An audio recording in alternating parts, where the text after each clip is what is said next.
আসসালামু আলাইকুম। কেমন আছেন সবাই? আপনারা দেখছেন টিএনএসএস পরিচালিত মুক্ত চিন্তা শিল্প সাংস্কৃতিক নান্দনিক প্রতিষ্ঠান doctor Enamul Haque art and cultural একাডেমির শিক্ষানবিশ সাংস্কৃতিক বিষয়। সঙ্গে আছে এক্সটেন্ডের পক্ষ থেকে আমি জাতীয় মোহাম্মদ আহমদ পাওয়ার পর চলো কিছুক্ষণের জন্য হারিয়ে যায় যাদব ভবন। একে একে তিনটি শিষ্য ম্যাজিক বলবো। সর্বপ্রথমে আসছে ম্যাজিশিয়ান নীরব।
জাতীয় পতাকা হাত মোজা থেকে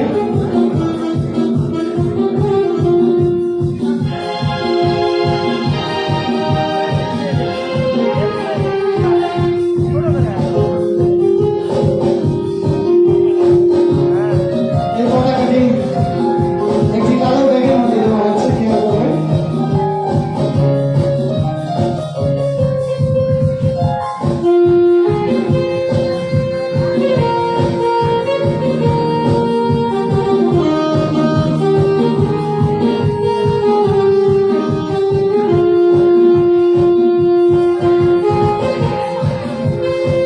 একটি বড় পতাকা হয়ে গেছে খেয়াল করবেন।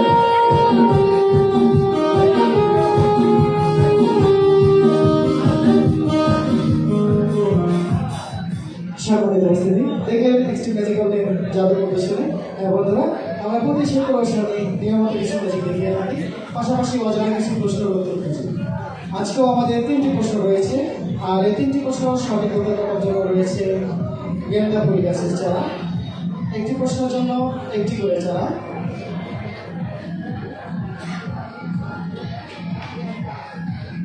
সম্মানিত উপস্থিতি আমরা সম্পূর্ণ দেশকে ঘিরে আমরা অনেক প্রশ্ন রেখেছি। আজকে যেমন যুদ্ধ বিষয়ে আমরা কিছু প্রশ্ন করব, দেখি এই প্রশ্ন সঠিক উত্তরদাতা কারা কারা। আমরা গত সপ্তাহে প্রশ্ন করেছিলাম সাহসিকতার জন্য সরকার কি প্রদান করেছিলেন, সেটা তো অবশ্যই জানা আছে, বীরত্ব উপাধি। সেই বীরত্ব উপাধি কয়টি এবং কি কি? আমার প্রথম প্রশ্ন, বীরত্ব সূচক রাষ্ট্রীয় উপাধিগুলির নাম কি কি এবং কয়টি? একজন পেয়েছে, আসবেন। আমরা একজন পেয়ে গেছি, দেখি উনি কি বলে। স্বাধীনতা যুদ্ধের পর বাংলাদেশ সরকার সাহসিকতার জন্য রাষ্ট্রীয় উপাধি দিয়েছিলেন, সেগুলির নামগুলি কি কি তা এখন আমরা জানবো। বলবো একটা হচ্ছে বীরত্ব, বীর বিক্রম, আর একটা হচ্ছে বীর প্রতীক। ভাই চেষ্টা করেছে 3টি নয় 4টি। বীর সৃষ্ট, বীর প্রতীক 1, বীর সৃষ্ট 2, বীর প্রতীক 3, বীরোত্তম 4, বীর বিক্রম। এই 4টি উপাধি দিয়েছিল। আপনি যদিও অর্ধেক বলেছেন, তবু আমরা যেহেতু এসেছেন আমরা বিজয় ঘোষণা করছি। একটু সাইডে দাঁড়াতে দিন। সম্মানিত উপস্থিতি আমরা চলে যাচ্ছি দ্বিতীয় প্রশ্নে। কতজন লোককে বিশিষ্ট উপাধি দেওয়া হয়েছিল জানা যায়? আপনি একজন, আপনি একজন, আপনি একজন, আসবেন।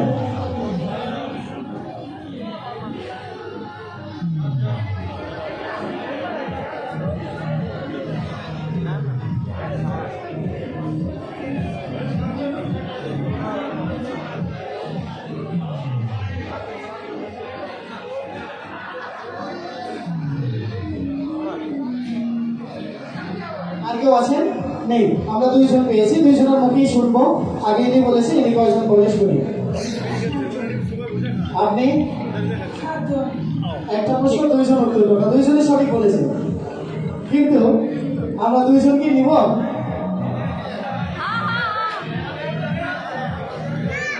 আচ্ছা, সাপোর্ট পেয়েছি, আমরা 2 জনকে নিচ্ছি, ওদের আর পরীক্ষা নিচ্ছি না, প্রশ্নে চলে যাচ্ছি। সম্মানিত উপস্থিতি আমাদের 3য় প্রশ্ন, বাংলাদেশের সর্বকনিষ্ঠ খেতাবধারী মুক্তিযোদ্ধা কে ছিলেন? আপনি বলবেন, আসবেন, নিশ্চিত আসবেন। অনেক ভালো লাগলো যে আজকের প্রশ্নের উত্তরগুলি আপনারা সবাই পাচ্ছেন এবং দিচ্ছেন, এরকমই আশা করবো ইনশাআল্লাহ। উত্তর ভুল হয়েছে। আর কেউ আছেন? আমি আবারও বলছি, বাংলাদেশের সর্বকনিষ্ঠ খেতাবধারী মুক্তিযোদ্ধা কে ছিলেন? জানা নেই, জানিয়ে দিচ্ছি। শহীদুল ইসলাম লালু, বীর প্রতীক, বয়স 12 বছর।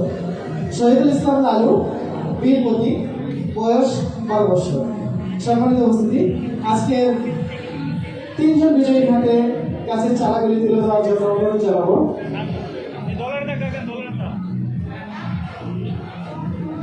আজকের দলের দলনেতা জাহাঙ্গীর ভাই প্লিজ। সে সঙ্গে একজন অতিথি দেখলাম অনেক চেষ্টা করেছে, যদিও ভুল হয়েছে, আগামীতে ঠিক হয়ে যাবে, যেমন আজকে আমরা ঠিক করে নিলাম। ওনাকেও আমরা গাছের চারাকে উপহার দেবো। প্লিজ স্টেজে আসবেন। সম্মানিত উপস্থিতি, আজকের প্রথম বিজয়ী ভাইয়ের একটু পরিচিত হবো। একটু আসবেন, আপনার নাম? আমার নাম মোহাম্মদ ইয়াসিন। বাসা কোথায়? আমার বাসা মোকামপুর। আচ্ছা, অনুষ্ঠান দেখতে আসছেন তাই তো? মাঝে মাঝে আসেন মাঝে মধ্যে আসি। তাই না? ফ্যামিলি নিয়ে আসছেন? মাঝে মাঝে ফ্যামিলি নিয়ে আসেন কেমন? আমরা শেয়ার করবেন, যেহেতু আজকে একটা গাছের চারা নিয়ে যাচ্ছেন, এবং অবশ্যই বাড়িতে লাগাবেন এবং সবাইকে বলবেন যে টিএনএসএস বিনোদন জগতে চলো, অবশ্যই আনন্দ পাবো। সম্মানিত উপস্থিতি, আজকে প্রথম বিজয়ী হাতে গাছের চারাগুলো তুলে দিচ্ছেন যিনি আমাদের নেতা জাহাঙ্গীর হোসেন ভাই, ইয়াসিন ভাইকে। এবং দ্বিতীয় প্রশ্নের দুইজন উত্তরদাতা প্রথমে নুপুরে হাতে গাছের চারাটি তুলে দিচ্ছেন যিনি আমাদের দলনেতা জাহাঙ্গীর ভাই তুলে দিলেন। এবং একই প্রশ্নের দ্বিতীয় উত্তরদাতা এবং সে সঙ্গে একটি ভাই এসেছিলেন স্টেজে, উনি আছেন কি? আসবেন।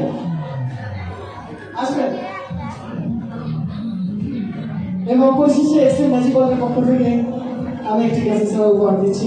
অবশ্যই চারাটি লাগাবেন যিনি আমাদের দলনেতা জাহাঙ্গীর হোসেন ভাইটি।